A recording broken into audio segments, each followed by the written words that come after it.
શ્રી સ્વામિનારાયણ હરે, શ્રી સ્વામિનારાયણ હરે.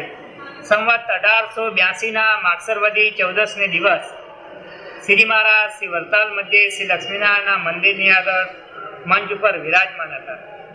મેં સર્વશ્વેત વસ્ત્ર ધારણ કર્યા હતા ને પોતાના મુખારવિંદની આગળ પરમહંસ તથા દેશ દેશના હરિભક્તની સભા ભરાઈને બેઠી હતી.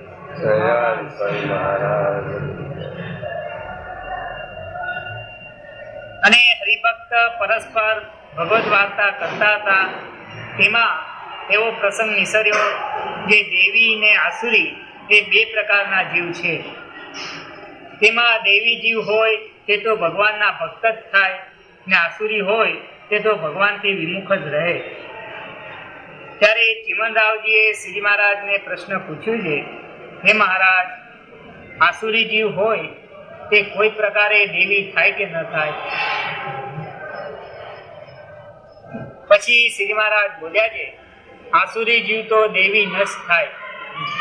કેમ જે તો જન્મથી જ આસુર ભાવે યુક્ત છે, અને જો કોઈ રીતે કરીને આસુરી જીવ સત્સંગમાં આવી પડ્યો તો પણ આસુર ભાવ તો ટળે નહીં.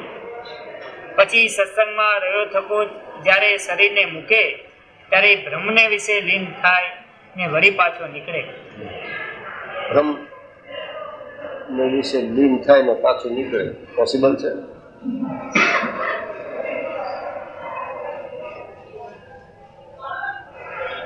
બ્રહ્મ એટલે જરાય માયા ને ઈ બ્રહ્મ, એમાં લીન થાય ને પાછું નીકળે.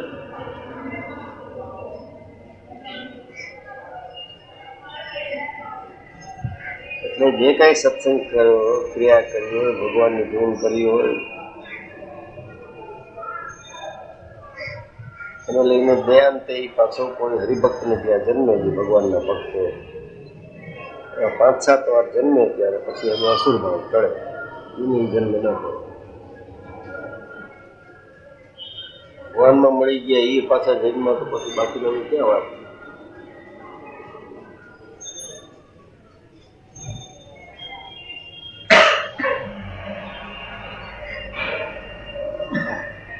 બાપાએ આમ સમજાવ્યું માલિન થઈ ગયો પછી કેમ આમ થાય?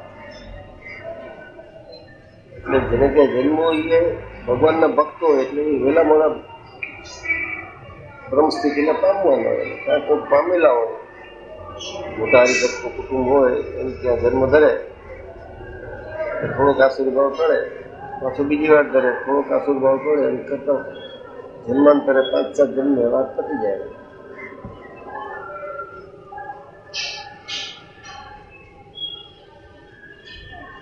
એમાં પાછું સંગ બીજાને લાગી જાય તો 2-5 જન્મ બીજા ફેલાઈ જાય. ભગવાનનું મૂર્તિ રૂપે, મનુષ્ય રૂપે, પ્રતિમા રૂપે, કોઈ પણ રૂપે એને યોગ થયો હોય તો એ કઈ ફાજલ ન જાય.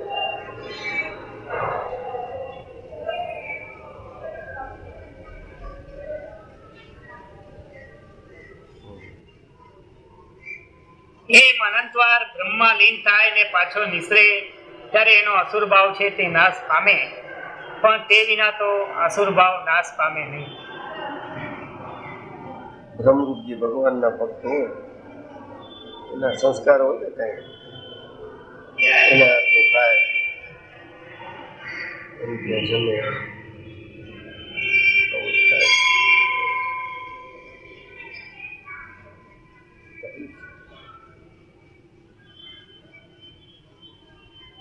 પછી શોભારામ શાસ્ત્રીએ પ્રશ્ન પૂછ્યું છે, હે મહારાજ, ભગવાનનું અન્વયપણું કેમ છે ને વ્યતિરેકપણું કેમ છે?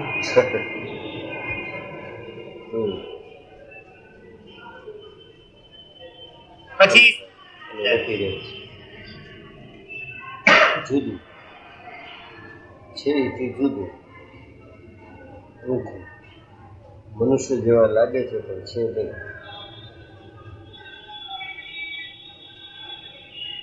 અન્વય એટલે વ્યાપક પણ, બાકી બીજા બધાનું અન્વય વ્યાપક પણ લોકોનું પૂછે, ભગવાનનું લોકોનું પૂછે.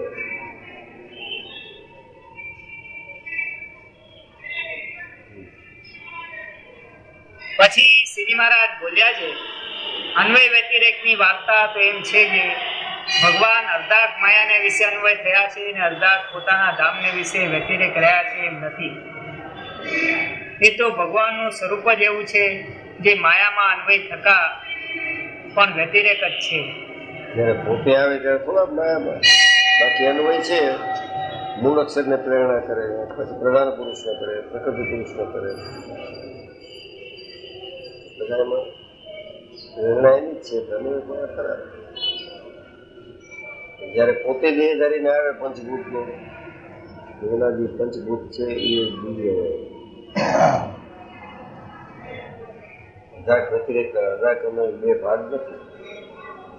પ્રેરણા દ્વારા, સંકલ્પ દ્વારા, તેજ દ્વારા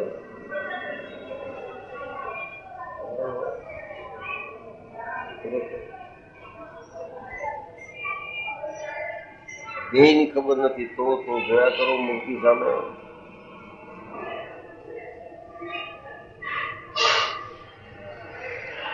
જ્યાં સુધી આ સમજતા નથી ત્યાં સુધી ઓમાં આ પડતી નથી.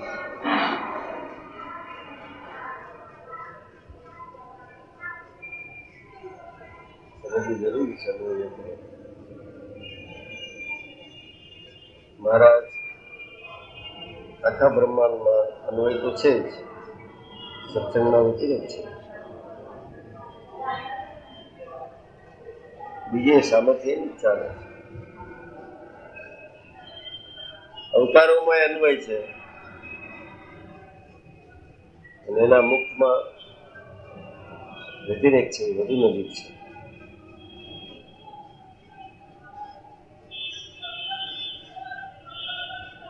આપણી ટેવ એવી છે ને, બાહ્ય દ્રષ્ટિ છે એટલે આલોકની મોટાઈ સમજીએ. એવું બધું સમજવામાં ભગવાનની મોટાઈ ક્યારે સમજાય નહીં. સ્વામિનારાયણની મોટા ક્યાં સમજાય?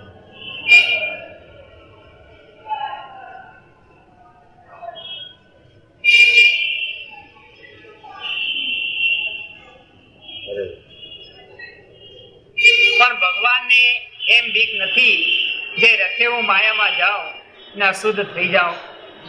ભગવાન તો માયાને વિશે આવે ત્યારે માયા પણ અક્ષરધામ રૂપ થઈ જાય છે. માયામાં આવે ત્યારે માયાની સામર્થ્ય દાબીને પોતે જ વર્તતા હોય.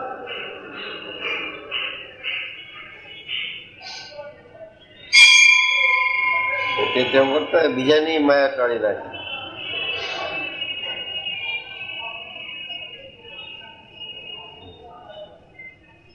અને 24 તત્વને વિશે આવે તો 24 તત્વ પણ ભ્રમરૂપ થઈ જાય છે.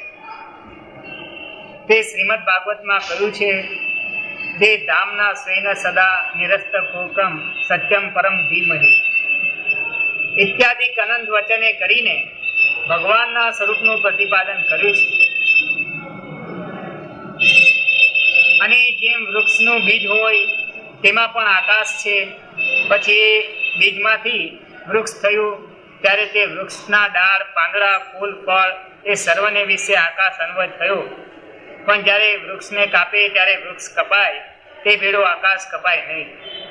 અને વૃક્ષને બાળે ત્યારે આકાશ બળે નહીં. તેમ ભગવાન પણ માયા અને માયાનું કાર્ય તેને વિશે અન્વય થયા થતા પણ આકાશની પેટે વ્યતિરેક જ છે. જેમ ભગવાનના સ્વરૂપનું અન્વય વ્યતિરેકપણું છે.